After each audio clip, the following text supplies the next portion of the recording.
ভয়ঙ্কর ওই সময়কে যখন সমুদ্রের মাঝখান দিয়ে আমি রাস্তা বের করলাম, শুকনা রাস্তার উপর দিয়ে আমি মুমিন বনি ইসরাইল যারা তাদেরকে পার করে দিলাম, তাদেরকে ও পাশে পৌঁছায় দিলাম, আর ফেরাউন বাহিনীকে আমি ডুবাইয়া মারলাম। নবী আপনি কি এটা দেখেন নাই? না না, আপনি দেখেন নাই, কারণ আপনি তখন দুনিয়াতে ছিলেন না, আমি আল্লাহ আপনাকে জানাই দিয়েছি। এই হলো সূরা ফাজরের আয়াত, কিন্তু দ্বিতীয় আয়াত, 3 নম্বর আয়াত। কেন ধ্বংস করছে আল্লাহ? আল্লাযীনা তাগাউ ফিল বিলাদ ওয়াকতারু ফীহাল ফাসাদ ওয়াসাব্বা আলাইহিম রাব্বুকা সাওতা আযাব। এরা দুনিয়াতে নাফরমানি করছে, ফাসাদ সৃষ্টি করছে, ফলে আপনার রব তাদের উপর আযাবের কষাঘাত হবে। এটা 3 নম্বর আলোচনা। এটা আজকে আমাদের শিক্ষণীয় অংশটা।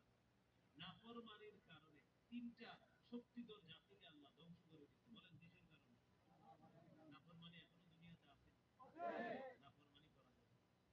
আল্লাহ আমাদেরকে একবারে ধ্বংস করবে না নবীর দোয়ার কারণে, তবে ক্ষণে ক্ষণে ছোট ছোট আযাব দিবে, ভূমিকম্প, ভূমিধস, প্রলয়ঙ্করী ঝড় কিছু সময়ের জন্য এসে এলাকা উড়াইয়া দিবে, টিনের ঘরের চাল উড়াইয়া দিবে, গাছপালা ভেঙে পড়বে, এরকম হতে পারে। কিন্তু আমরা চাই এটাও না হোক, তাই নাফরমানি করা যাবে না।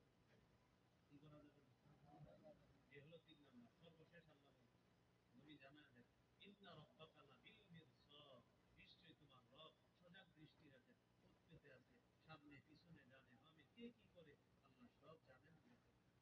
আল্লাহ আমাদের সকল নাফরমানি মুক্ত হয়ে কবরে যেন যেতে পারি, আল্লাহ তৌফিক দান করেন। সুবহানাল্লাহি ওয়া বিহামদিহি, সুবহানাকাল্লাহুম্মা ওয়া বিহামদিকা, আশহাদু আল্লা ইলাহা ইল্লা আনতা, আস্তাগফিরুকা ওয়া আতুবু ইলাইক।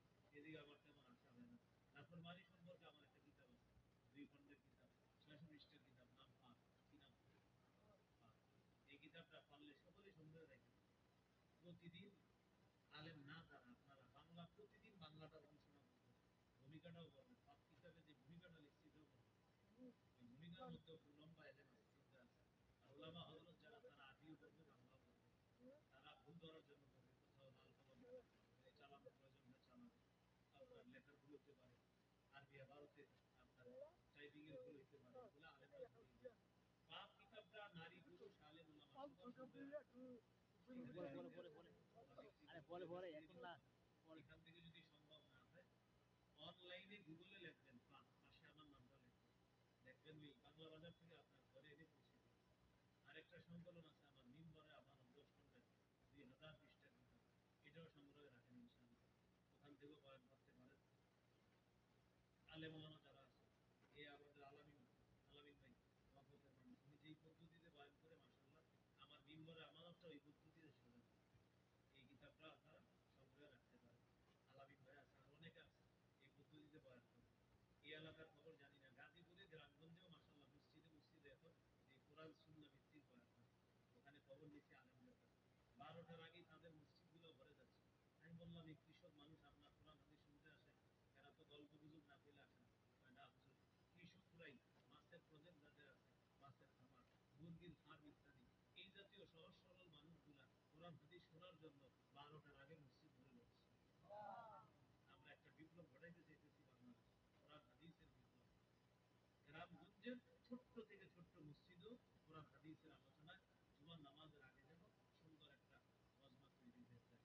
এই জন্য আমরা এখানে যারা আছেন, আমরা কোরআনের আশেক হবো, হাদিসের আশেক হবো, বলে ইনশাআল্লাহ। মিথ্যা গল্প গুজব এগুলা থেকে আমরা বেঁচে থাকবো, কোরআন সুন্নাহর আলোচনাগুলো আমরা গ্রহণ করবো ইনশাআল্লাহ।